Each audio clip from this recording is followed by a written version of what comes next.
Assalamualaikum anak-anak, selamat pagi semuanya. Semoga kalian semua dalam kondisi sehat. Pada pertemuan hari ini, kita akan melanjutkan materi sebelumnya. Ibu ingatkan kembali materi sebelumnya kita membahas tentang daun dan bunga. Nah, pada pertemuan hari ini kita akan membahas tentang organ tumbuhan yang terakhir, yaitu tentang buah dan biji. Yang pertama buah, pasti kalian sudah pernah melihat buah semua ya. Bagian-bagian buah nanti ada 3 yang utama.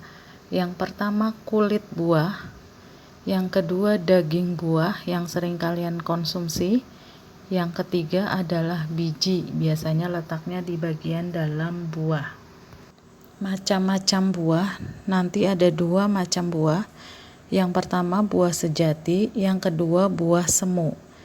Nah, kita bahas yang pertama buah sejati, yaitu karena terbentuk dari bakal buah saja. Contohnya pepaya, mangga, tomat, durian, dan kacang tanah. Itu contoh dari buah sejati. Selanjutnya adalah buah semu. Dikatakan semu karena buahnya terbentuk dari selain bakal buah. Contoh yang terbentuk dari tangkai bunga, contohnya jambu monyet. Yang terbentuk dari kelopak bunga, contohnya buah nangka. Yang terbentuk dari bunga, contohnya buah arbai. Yang terbentuk dari dasar bunga yang mengembung, contohnya buah apel. Dan yang terbentuk dari bakal buah dan kelopak bunga, contohnya adalah buah nanas. Nah, itu contoh dari buah semu yang terbentuknya dari selain bakal buah. Bisa dari bunga, dari kelopak, dari tangkai, ataupun dari bunga. Fungsi buah adalah yang utama menyimpan cadangan makanan. Yang kedua, membantu penyebaran tumbuhan. Jadi misalkan buahnya hanyut atau terbawa air, itu akan membantu penyebaran tumbuhan tersebut. Itu 2 fungsi buah. Selanjutnya, organ tumbuhan terakhir adalah biji. Biji terletak di dalam bakal buah, tepatnya di dalam bakal biji. Di dalam bakal biji nanti terdapat embrio yang berfungsi sebagai calon individu baru.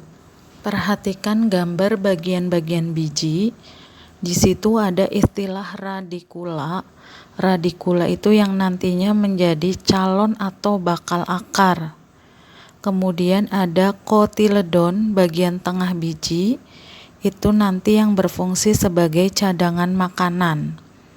Yang ketiga ada istilah plumula, itu yang akan menjadi calon atau bakal daun. Kemudian ada epikotil, yaitu batang yang tumbuh ke atas, yang nanti menjadi batang tumbuh ke atas tuh namanya epikotil. Kemudian hipokotil, batang yang tumbuh ke bawah, yang nantinya akan menjadi akar. Fungsi biji ada 2, yang pertama sebagai tempat cadangan makanan pada saat proses perkecambahan, yang kedua sebagai alat pemencar tumbuhan. Tadi sama dengan fungsi dari buah. Itu 2 fungsi pada biji. Materi selanjutnya adalah pemanfaatan struktur tumbuhan dalam teknologi. Yang pertama adalah pembuatan pondasi atau cakar ayam pada bangunan rumah atau gedung. Itu menggunakan prinsip struktur akar tumbuhan. Ya, akar tumbuhan yang dapat mengokohkan atau menegakkan tubuh tumbuhan. Contoh penggunaan struktur tumbuhan untuk teknologi yang kedua adalah penggunaan panel surya atau sel surya. Ternyata menerapkan dari proses fotosintesis tumbuhan. Fotosintesis menangkap cahaya matahari untuk diubah menjadi energi kimia. Ya, panel surya juga sama, jadi menyimpan cahaya matahari untuk dimanfaatkan nanti diubah menjadi energi listrik. Penerapan struktur tumbuhan untuk teknologi yang ketiga adalah penggunaan charger tenaga surya elektrik, yaitu terinspirasi dari tanaman bonsai. Selain memanfaatkan proses fotosintesis, bentuknya itu melihat dari struktur tanaman bonsai. Struktur tumbuhan yang digunakan untuk teknologi selanjutnya adalah penggunaan lampu penerangan di jalan. Mungkin kalian sering lihat, itu ternyata terinspirasi oleh bentuk stomata pada pohon kaktus. Ya, pohon kaktus itu hidup di tempat yang panas atau tumbuhan xerophyt. Ya, secara otomatis nanti stomatanya akan membuka dan menutup untuk mengatur penguapan atau transpirasi tumbuhan. Contoh teknologi yang terinspirasi struktur tumbuhan selanjutnya adalah pemasangan paving atau konblok. Ternyata terinspirasi dari bentuk sel parenkim tumbuhan. Penerapan teknologi yang memanfaatkan struktur tumbuhan selanjutnya adalah alat penjernih air. Ternyata terinspirasi oleh bentuk akar eceng gondok.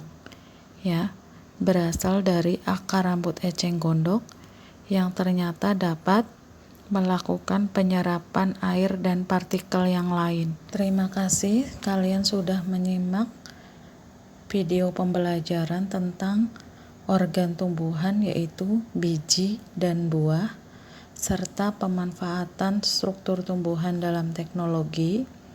Selanjutnya silahkan kalian kerjakan latihan yang sudah disediakan. Wassalamualaikum warahmatullahi wabarakatuh.